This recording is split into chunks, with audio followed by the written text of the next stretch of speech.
Hello, welcome back. Today I have the pleasure to interview Didier Bernard, a fellow French-speaking person from Belgium who accepted to be here today to talk about his experience on the carnivore diet, Yeah. everything that the carnivore diet has been healing. And to give you a quick overview, his lupus is in remission.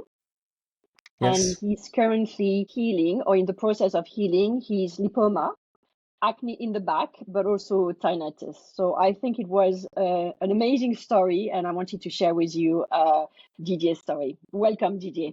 Thank you, Séverine. Nice to meet you, and thank you for introducing me to your community. It's a real pleasure to be here and to discuss about this wonderful journey as we share together with the carnivore diet. It's really my pleasure. So tell us, we know as a French-speaking community, the carnivore diet or lifestyle is pretty, it's not something that is very well represented. What or who inspired you to adopt this diet? First, I was inspired by English pearl doctors like Dr. Anthony Sheffy, Dr. Robert Kills, Dr. Canberry. In the very beginning, everything I learned was from them. And how long ago did you start this journey? Or did you start hearing about the carnivore diet? And then how long from the moment you started hearing from these doctors did you decide to give it a try? Maybe 1 or 2 months after discovering the carnivore diet by these doctors on YouTube, I starting it the 19th June of 2023. Yeah, Oh, that's very precise. So it's yeah, been what a bit of a year now, yeah, exactly. and you've already put your lupus in remission, which is unbelievable. How long have you had lupus? It started when I was 26. Yes, I maybe had it for 1 or 2 years, but the time to do the exams and to know Mhm. I had lupus, it takes sometimes, yeah. So as soon I discovered it, I tried to change my diet progressively. Was I didn't start it in the first step by carnivore diet. Yeah, I follow some of the nice diet, but not as good as the carnivore diet. Yeah. So you studied the official medicine protocol, like I guess antibiotics and this kind of things, or did you start straight into diet and lifestyle? I didn't want to take medicines. I just started for 10 days AINS, anti-inflammatory pills, but it didn't work at all, and the inflammation was really, really worse after get rid of them. And I wanted to find a solution by as I see as a natural way of healing because if I was just listening to doctors, they were just telling me that there was no cure for this, and I had to live like this for until my last day on earth, I would say. So yeah, I try to find other way to cure it on my own, thanks to internet and YouTube, which are great tools. Of course, you can find everything and the opposite on internet, but you have to experience everything on your own and try to find solution and say, okay, that's good for me. This is not good for me. I have to be logical at minimum, yeah, to try to find what's good for you. Yeah, totally understand. Sometimes medicine and doctors, they're not very positive on the outlook, and you have to find hope and solution somewhere else because it's not able for them to just know all the remedies and everything that is possible, Yeah, especially that they don't know much about nutrition and exactly. lifestyle. They're more like, I mean, most doctors are just like Yeah. about pills and that's it. Otherwise, there is no other remedy. So you said pretty early on you started on the carnivore diet. Can you explain what type of carnivore diet you started with? Because I know even on the carnivore diet, there is quite a big range between the lion diet, which is the more extreme part of the carnivore community with Mhm. only ruminant meats, to some other doctors that eat, meat and fish and fruits and all that. So Yes, where were you when you started? I started with the BBBE, so butter, beef, bacon, and eggs, which is the carnivore diet from Dr. Cadbury, if I'm right. Yeah, it was in the beginning to me, it was like, yes, the perfect match to start the carnivore diet, not to get too many frustration and yeah, yeah, because I love eggs, bacon, butter, and beef, so it was perfect for me. And sometimes, from time to time, I was eating some raw cheese. That's it. Yeah, I started like Mhm. that. And was it a big stretch from your previous diet? As in, were you already eating meat, or were you more like vegan or vegetarian? So in the beginning, I was eating, like I would say, the sad diet, as the Americans say. It is a bit different in Europe, but yeah, the idea is almost the same. Pretty much all my life, I was eating like this, and then I changed when I started to get some information about nutrition. I started, which is called the Dr. Seignalé diet, which is a French doctor, and start to get rid of some in real inflammation food like cereals and things like this. All the grains. Yeah, the grains, all the grains, I just get rid of them. This is the first thing I've done. And it was already a great step, but I was starting getting a bit better, but it wasn't enough to me. I wanted to be at 100%, not 70, 80, 90. I started to find more and more information about nutrition. Then I moved from this diet to the paleo diet. But the Hmm. paleo diet, as I see it at the moment, as it is explained to people, it is more situated on the vegan diet than the carnivore diet. They always say, oh, yes, you have to eat meat, but not too much red meat and things like this. So you are eating more chicken and that kind of meat. Mm. I started with the paleo diet. It was a bit better because Yeah. it was a bit more restrictive regarding some vegetables.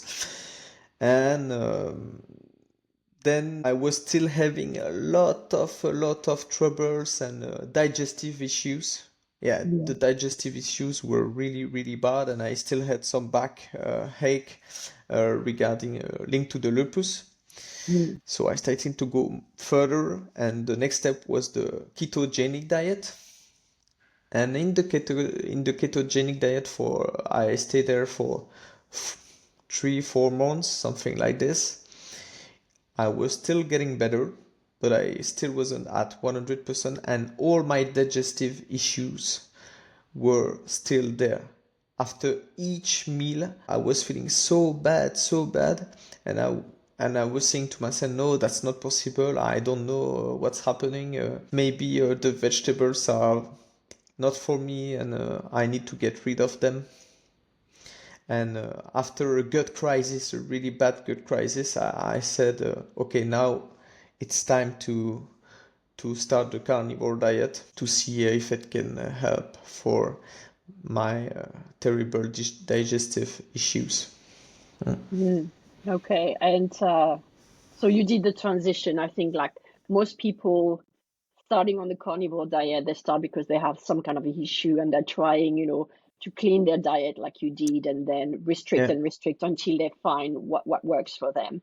Did you at some point count your macros, or on the ketogenic diet test your ketones, this kind of thing? Yeah, I'm currently testing my ketones, hydroxybutyrate, Mm, sometimes. Yeah, in the beginning it was more often, but now it's sometimes. Yeah, I yeah. want to try and I check. Yes, what I can see is that the more butter I eat, the less protein I eat, the more my ketones are growing up. Yeah. Does it have a link with how you feel, or are you feeling good on the carnivore diet, whatever the amount of fat that you're having compared to protein? In the beginning, it was perfect without counting everything and paying attention to fat and protein. But Mm-hmm. as the months were going through, I started to sleep a bit worse and worse and worse. I'm getting up during the night and going to pee. And then I tried to find a solution.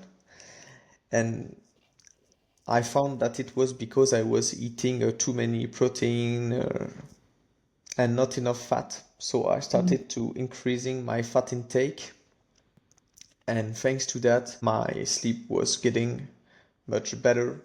During the evening, I try to eat as less as protein as possible and more butter and butter. If I only eat, for example, my big lunch during noon and only butter in the evening, I will sleep like a baby and I won't get up to pee. It's perfect, but yes, I want to add a bit more protein during my evening to have a more satiated meal. And it's always better if I have not only butter to eat, it's a Yeah. bit more, I have more pleasure to have a good meat on site with the butter. There's definitely more to life than just butter, but at least you Yeah. sorted your sleep issue, which is really great.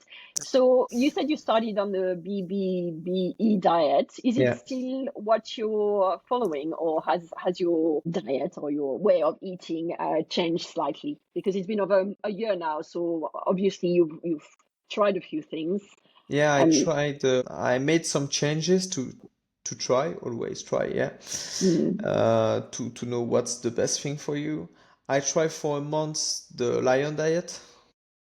for 1 month, 3 weeks. 3 weeks. 3 weeks, yeah. Things were getting better, like my back acne, for the first 2 weeks, but then the third weeks it started to get worse. Maybe I Mm, wasn't eating enough fat because Uh, here in Belgium, it's easier to eat butter to get your fat intake. Otherwise, meat, even if you buy it to the farmer, they have no enough yeah. fat, I would say. And in the ruminant, in the lion diet, normally you shouldn't eat butter, but I really needed to have my good fat intake. But I just buy grass-fed and grass-finished butter or raw butter if I can find them. It's not as easy as in France to get a raw dairy. In Belgium, you can find some raw cheese, be uh, raw milk, but most of time is 50% A1 casein, A2 casein, in a mix of them. Jersey cows here are not that easy to find to get their better milk. Mm. And regarding other dairies, it's always pasteurized and mostly not grass-fed, grass-finished, because normally they are grass-fed during the year, but grass-finished it's more difficult. So I tried to add dairy to get rid of dairy. I don't think I have much problems with dairies on my side. I also tried a bit the animal-based diet by adding some fruits. I did it for 2 months. There were some advantage and some inconvenience with this the animal-based diet. For my skin, it was worse, really worse for my skin and allergies, I would say, with the fruits. In the beginning, my sleep was better, but then, yes, I was sleeping like a baby, but in the morning, I was less energetic than in a carnivore diet, even if I was sleeping a bit worse. So I get rid of Fruit. the fruits and I started back the carnivore diet, the BBBE. And sometimes, from time to time, a raw cheese just to enjoy and to have more pleasure. Sometimes some raw milk, but I try to stay in ketogenic state as much as possible.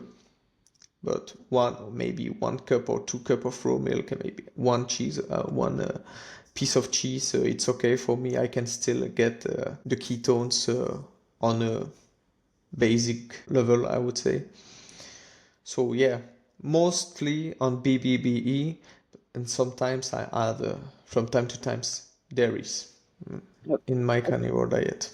okay, understood. So you found what works for you after trying a bit of everything. So it's great. I just want to add that I am French indeed, but I live in London. Okay. So, and I have no idea what's available I mean, I'm from Paris in France, but I've never really, I've moved to London 25 years ago. So even though I visit, I'm not sure what's available in France or in Paris, but I can say in London, it's pretty difficult to find raw butter. There is one brand in the supermarket and it's salted butter and comes from France, funnily enough. Okay. And there is one small market also that I know. One small farm which sells in the market that produce raw milk as well. Raw milk, raw cheese, raw cream, like the whole thing. But apart from that, I have no idea where to find raw dairy, which is very annoying because it's not really forbidden. Mm-hmm. I mean, it's allowed by the law. It's just like they don't do it. It's very frustrating as well. Yeah, they are very focused on pasteurized dairy because no bacteria. Oh my God, bacteria are bad for us, but that's not true. We need them to have a good microbiome, good gut health. Yeah, exactly. I mean, it kills the bad bacteria, Bacteria, yeah. perhaps, but also it also kills the good ones. So it's just a trade-off, And and we still it's get the tough with them. parasites and Yeah, the fungus inside of the dairy. Yeah. yeah. But anyway, so that was your story. So can you tell us some good stuff that happened from you changing this diet? And I guess you had to change the lifestyle around it because you can't just change the diet and not the lifestyle. So what positive things came out of it? Obviously, we mentioned already that lupus is into remission. Can you Mhm. tell us about the symptoms that have improved or anything else? Almost everything, every symptoms I had before has disappeared. All my gut issues, my stomach issues, my back issues, inflammation in the back, they just all disappeared. My acne is less and less and less a problem for me as the time goes. My skin, I also have a better skin. My energy is over the roof lah. Only good things happens to me thanks to the carnivore diet. This And is just after a few days I started it, 80% of my digestive issues were already gone just in a few days. And it was really, really impressive. And after 2, 3 weeks, I was saying to myself, I won't go back. This is what I need. This is the best things for me. But of course, now, as I am a long-term carnivore, I have some side effects like oxalate dumping, mm. and it's Want to happening. explain for those who don't know what oxalate dumping is? Oxalate dumping is when you stop eating over the night oxalates, like by starting the carnivore diet, as an example. So your body is trying to detoxify all the oxalates you had that was in all your tissues in the body. They detoxify too many oxalates at the same time. It creates symptoms, and it can be everything from one person to another. The oxalate dumping can change totally. And in my case, it was like inflammation in my testicle. But for other people, it's totally different. It can be eczema, skin issue, backache, headache. So the best thing to do, as I know, by reading the book from Sally K. Norton about the toxic Cool. superfoods, is reducing the oxalate intake at a minimum, but still eating some Mm. of them in order to allow to enable your body to detoxify at a good rate, not to create that oxalate dumping anymore. Mm. And to help myself, I just eat a few 99% dark chocolate each day, and it helps me to get rid of that problem with oxalates. Yeah. Did you take some of the supplements she recommends in her book? She talked about the calcium, I guess. Yeah. Did you try anything, or did you just go with just, as you said, reducing the food high in oxalate so that you've got still a tiny bit and reduce the side effects? Yeah, I followed the oxalate amount to be in the good range. And Hmm. I also increased my dairy intake at this moment to increase my calcium, but I didn't take any supplements. Mm. When I started the carnivore diet, I get rid of all the supplements, but now I'm trying to take some magnesium from time to time it seems to help me a little bit. And maybe I will try again to take some omega-3, because yes, I know that saturated fat are more powerful than omega-3, but I don't eat enough fish, and I'm pretty sure that if you can find some good omega-3, but I'm not sure it doesn't even exist, but I will try again to see if it can give me something good. And my vitamin D is Belgium. also a bit, a problem, because we are not living in really sunny countries. So yeah, I will try to get back a bit of vitamin D in my diet, yes, by Mhm. taking some supplements. Yeah, thank you. So, just for those who may be curious about this oxalates and this food, Dr. Sally Norton is world famous for writing a book called Toxic Superfood, I Yeah, think. the And in toxic. this book, and she explains really well that some of these superfoods that we are advised to eat in high doses, like spinach or sweet potatoes or carrots or dark chocolate, or I mean, there is she lists everything. When we consume them too much, they actually contain some molecule called oxalates that are not good for the body, or kiwi as well. And when we keep eating them, well, we can have some symptoms. But when we go on a carnivore diet, and obviously we remove all the vegetables because that's where they're from, then we get what is called oxalate dumping, because the body wants to get rid of these molecules, and that triggers a lot of symptoms that are different for everyone. And so she wrote this amazing book explaining everything and how to do it. And I got lucky because personally, even though I was eating vegetable and fruits high in oxalate, I didn't get any of this dumping, but it's really different from everyone. Judy Shaw, who is a nutritionist very well known in this community, she was a vegan for, I can't remember, 10 years or so. Yeah. And she said that even though she was eating all these plants high in oxalate, she never got the dumping. So it really depends on everyone. But yeah, if you're curious, just that would be the reference, I think, in terms of oxalate. So obviously, because you had all these diagnoses, what did the doctor say when, or did you go back to the doctor and say, I'm feeling better? And did you have some follow up there? Yes, I went back to my rheumatologist. I don't know Mhm. if it is the okay. Yeah. And it was a young guy, very open-minded, and I explained him that I started the carnivore diet and everything was okay for me thanks to this diet. He was saying to me, "Yeah, okay, great. If it's good for you, continue like this, and we won't maybe have to see us next year for the because I had to get a follow-up every year for the lupus." Mm-hmm. And then now I didn't see him this summer because everything was fine. The only thing is that when I do my blood work last time, my LDL cholesterol was very high, and my medicine GP, doctor. Yeah.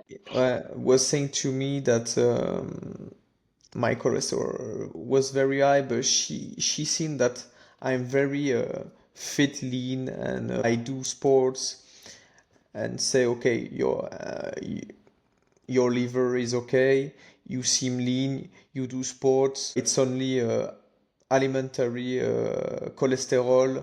Mm. Okay, you can stay like this, no problem. But in the beginning, she was afraid. She wanted me to do an exam, a specific exam, to know if there is anything in your arteries. Like To plaque. yeah, that blocks, Mm-hmm. yeah. And but I convinced her to let me live in peace with my canyon. So yeah, for So the they were moment, so they were positive and didn't. But were they not curious about how you got there? And you managed to do something that medicine didn't help. Basically their help didn't bring you anywhere, but you found a solution. yeah, yeah. Of course, I explained to each doctors I've met my Mm. situation, my evolution, and thanks to the diet. They are usually young people, and I have, in my opinion, young people and young doctors are more and more open-minded to alternative solution than the one they usually propose than older one. but sometimes they are still afraid. But if you have some good arguments and you try to explain your best the things you've done, the tests you've done to prove them that it's good for you, the carnivore diet is good for you, they are open-minded, and even if they don't have any nutrition courses, nutrition training at school, they know that you need to eat meat, of course, to be healthy, which is right. Now, I wanted to say that in the French culture, we're kind of used to eating meat, so it's not far-fetched for us to be eating meat. It's just about the quantity of meat that is Yeah. often because in the French, I mean, I guess it's a French culture. It's Belgian. It's a different culture, but it's, I guess, It's part of almost the the same same. one. Yeah, we're used to having a lot.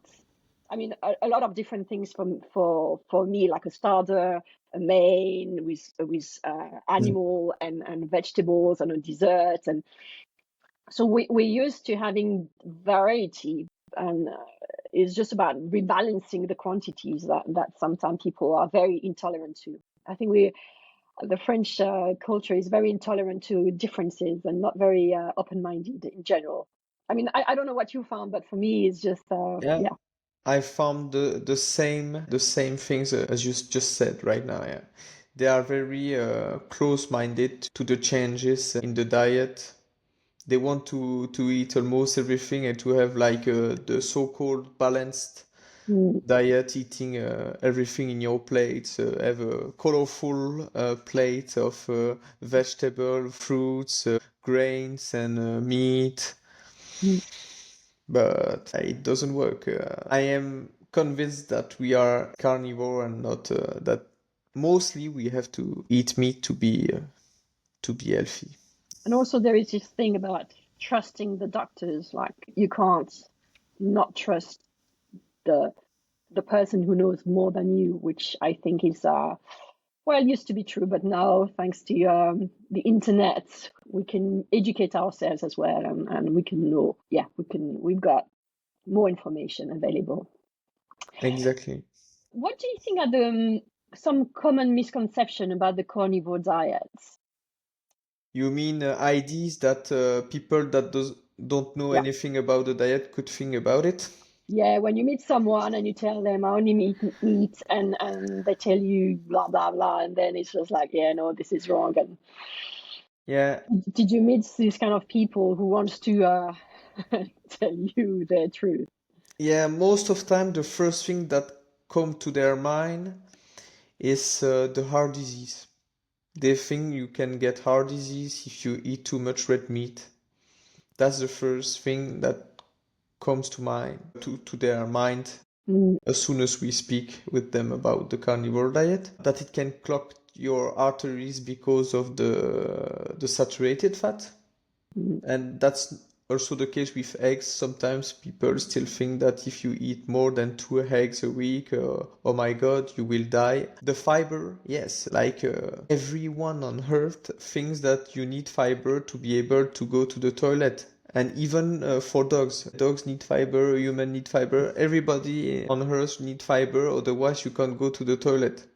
That's amazing, all the people thinking this. They also say that it's very restrictive, you can't have pleasure, your life is so terrible if you can't eat everything that you can find in the market,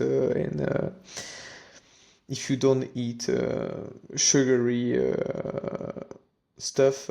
It doesn't seem restrictive to me. I'm very happy by only eating red meat, sometimes dairy and butter and bacon. Bacon is like the best thing for me, even better than beef.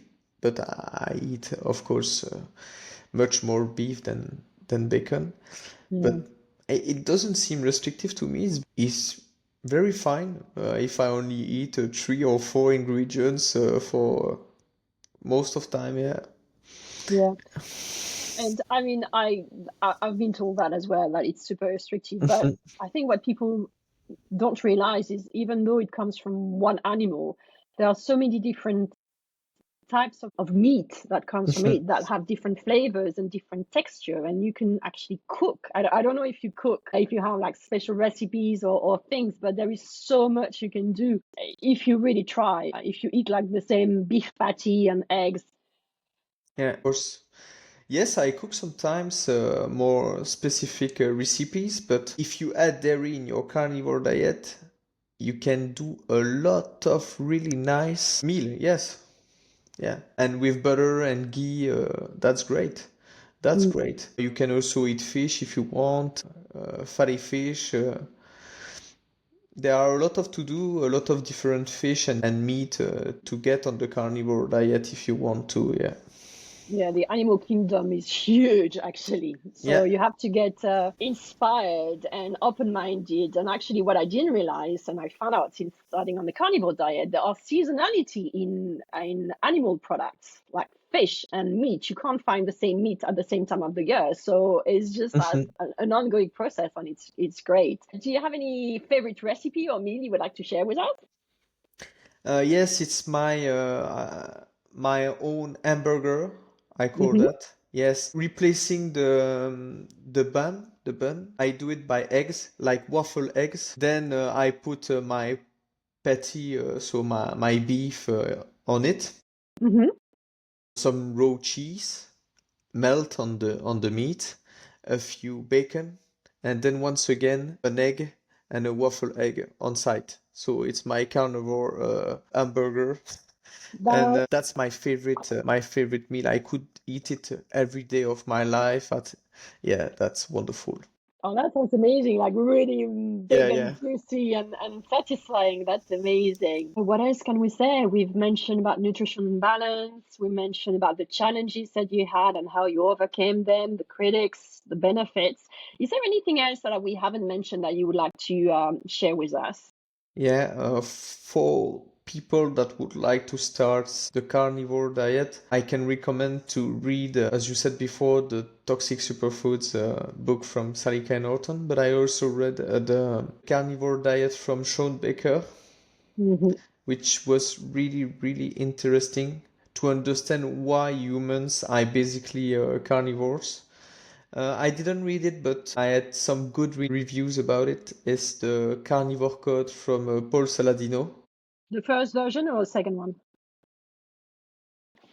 The first version, maybe, yeah, Okay. because the second one, he had some Yeah. something, yeah, fruits or okay. So Yeah. the first one, yeah. And yes, of course, if you understand English and speak English, it's easier, much easier Mhm. to find information about the carnivore diet, because as we said in the beginning, the French community is really small. Of course, there are Facebook groups like the French Carnivore Community, something like this, which is ruled by Jean-Christophe Ordonneau, which is a really fine place to find information and share experience with the carnivore community. There is also a doctor which is named Boris Dufournet, Okay. and his YouTube channel Sequoia Santé, and his own private YouTube channel where he posts videos about the carnivores diet that he started in 2019. Mm. Yeah, that's good, very good French channels to follow and find great information about the carnivore diet. Otherwise, the big and famous carnivore people, celebrities like Dr. Sheffy and so on, yeah, they are great. Yeah, I did read Dr. Baker's book, Sean Baker's. That was my very first book that I read on the carnivore diet, and was like, oh, My very you first, too? yeah, yeah, yeah. And I was like, oh my God, if a doctor actually writes on it, there is something. And then I read Paul Saladino's book, and I was like, okay, I was convinced because he refers so many studies and it's so well researched. I was like, okay, fine. When I was trained as a nutritionist, it was like plant-based and all the things that we've been for years. And I was like, okay, fine. And then it took me 2 years to get around to doing it because I was still despite all the evidence, I was scared. I found like Judy Show. I don't know if you know her. Yes, yes, I know Judy Show, yeah. Good one. She she wrote 2 books on the carnivore diet, one for beginners, which I thought was really, really good for someone who wants to start easy with recipes, not get into too much details, but wants to understand the gist of it and everything. And that's good. And I read also her first book, which is so much bigger, and explain about, if you have health conditions, how it can help, and goes into too much details. But now there are so many books, so much information, but as you say, it's in English. I'm not part of the French community on the carnivore diet, because I found the English speaking community first, and I think there is more information. Yeah. But perhaps I should do something. Okay, so we're coming to the end. Thank you so much for explaining your journey. You are on Instagram at Carnivore. Yeah. If someone wants to follow your journey, do you have any other social media channel there where you're available? I would like one day starting posting on YouTube. It will happen, but I don't know when. And also my girlfriend, which is the Diary of a Carnivore Diet on Instagram. She has much more follower than I have, and she also sharing her daily meals and what she prepares on the carnivore diet, and that's really fine. Yeah, if you want to find information. Well, that's it for today. Thank you so much again, Didier, for coming and sharing with us what it is to be a carnivore in Belgium, in Europe. And I'll see you soon. Goodbye. Thank you for inviting me, and have a nice day and weekend. Bye bye, Bye. Severine.